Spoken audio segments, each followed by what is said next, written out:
The Netflix film Marriage Story is technically classified as fiction. However, it's fairly well accepted that the film is a dramatization of the ugly, very ugly divorce between director Noah Baumbach and actor Jennifer Jason Leigh. The movie begins with 2 monologues, with each spouse detailing what they love about the other. What I love about Charlie. He loves being a dad. It's almost annoying how much he likes it. He's very competitive. What's this? Who owns Baltic Avenue? He's very clear about what he wants. He takes all of my moods steadily. He doesn't make me feel bad about them. He rarely gets defeated, which I feel like I always do. What I love about Nicole. She's a great dancer. She is a mother who plays, really plays. She gives great presents. She's competitive. What? Are you kidding me? She knows when to push me and when to leave me alone. I thought we should talk. Okay. This is a fictionalized description of a real person, and beginning the story this way is utterly masterful. As far as I know, it's one of the things that was brought up in their Oscar nomination. We understand immediately why these people are married to each other and how they live together. We also understand, even before we cut to the marriage therapist's office, that it's Nicole who is unhappy. Nicole who is asking for the divorce. Often thinking of the people in our lives as characters can be difficult. But in order to tell a good story and do justice to the story that you're telling, you must. It can be easy to look at the scene list you've constructed and think of only what was said and what was done. These are important, but you must also examine the broader context of who these people are and reveal it to the reader, not all at once, but over time, using the scene list you've already constructed. Take a moment to list the people who you need to include in your memoir. I've attached a worksheet in the course materials to guide you through this listing process. Of course, you can always just use a plain old notebook. As you write, more people will likely arise as you compose your scenes, but making this list up front will help you think about who might need a release and who might need to be fictionalized more importantly. More on that later. Depending on the story you're telling, this list might be long or short. The level of detail you include about each person should be dictated by how important they are to the story. But no matter how major or minor a role these people play in your story, there are some universal rules to keep in mind. First, make room for moral complexity. Understand that these are humans, and so are you. It may be tempting to paint a person with the benefit of hindsight, coloring them with the perception you now have of them. But a person you now know to be toxic must have had some good qualities, or why would you have been with them in the first place? Conversely, the person who became your best friend probably has some qualities that aren't perfect. Let people be as they are. Let the reader come to the conclusion as the story unfolds. There is nothing worse than using the line, "Little did I know what was to come." This is a shortcut. More specifically, this is a cheat. One that cuts the legs off of the emotional journey of the reader. It took time for you to realize who this person really was. Allow the reader to do the same. Next, respectful treatment. In Lori Gottlieb's recent bestseller, Maybe You Should Talk to Someone, she referred to her ex-boyfriend simply as boyfriend. He is never named in the book. This is a real person who we can assume behaved as she described. I don't know this man's name, but likely the people closest to Lori Gottlieb, the author, they probably do know who he is. And probably her acquaintances do as well, even if they weren't close to her. Add to that boyfriend's friends and acquaintances, they know who he was. But this isn't a problem, because even though she says unflattering things about him, she says true things, thus eliminating lawsuits. Second, she points out her own flaws in the relationship, in addition to his.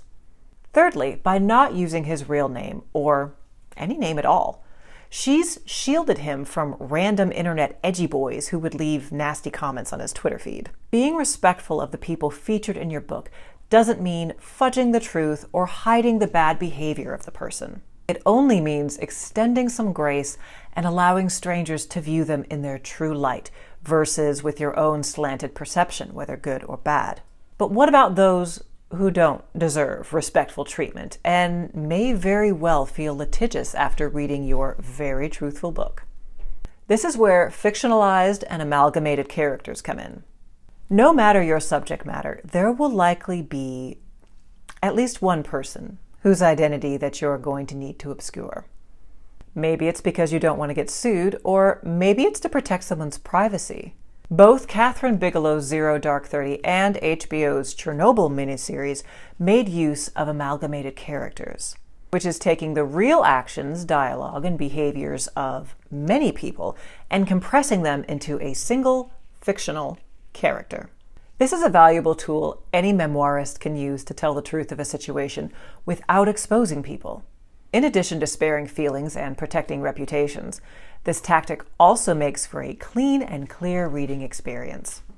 If you've read Russian literature, even a little bit of it, you know how annoying it can be to have a huge cast of characters to keep track of, especially if many of them have exactly the same name.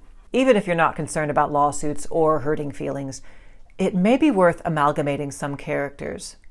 For instance, if you have 21 first cousins and over half of them are named Nick, a la My Big Fat Greek Wedding, then you might want to amalgamate a few of those Nicks. Fictionalizing a character is just what it sounds like. You take a real person and change the elements of them to the point that they are reasonably unrecognizable. Now, what does that include? Just changing your Uncle Carl to Uncle David is not going to cut it.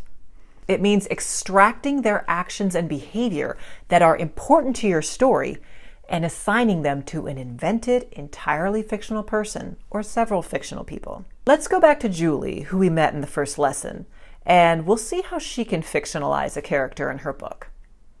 After narrowing down the various topics in her manuscript, Julie Smith has decided her memoir will be starting over after her divorce, specifically the decision to downgrade her lifestyle to avoid fighting over assets in court.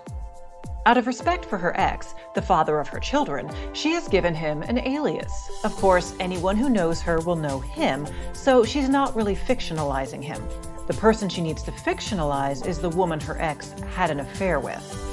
The mistress is a private person and is no longer involved with Julie's ex, so including her real identity could be problematic for Julie in terms of possible legal action.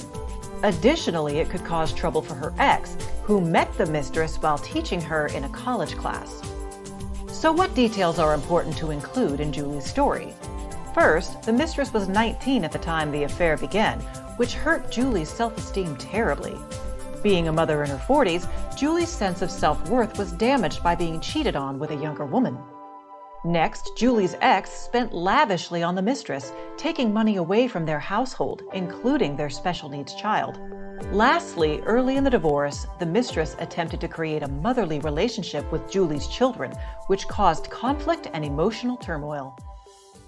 These are important story elements that must be included in the book. However, the woman's name, her appearance, even her age, should all change to obscure her identity. In this instance, the story elements require that the person's gender be kept intact, but if the story elements permit it, you should probably consider changing their gender or race if you can. It should go without saying that the pseudonym you give the person should in no way resemble their actual name. Finally, I want to touch on character description, regardless of whether they are true descriptions or fictionalized ones. Different authors have differing advice on how much description to include.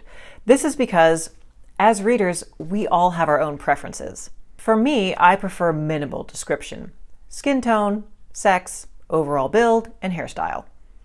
I don't care about clothes or shoes or fragrances, and definitely not the brand name of their bag or their watch. Don't care. But a lot of people care. They really care. So I'm only going to give some general advice here. First, don't give flowery, lengthy descriptions of minor characters. An in-depth physical description is a signal to the reader that this person is important to the story and that the reader should be paying attention to this person. So don't dwell on people that we're only going to see for a scene or two. Second, keep the tone of your descriptions consistent with the overall tone of your book. So if you're writing in a sarcastic, whimsical fashion, don't suddenly switch to poetic descriptions using obscure language. Stay true to your voice. And finally, for heaven's sake, don't begin a chapter or a section with a painfully detailed physical description of a person or their possessions. This is a hallmark of inexperienced authors in all genres and should be avoided no matter what you're writing. And don't get discouraged as you write. Like any skill, it takes practice. So work on your characters for as long as you need to. Rewrite them if you need to. Your book isn't done until you say it's done.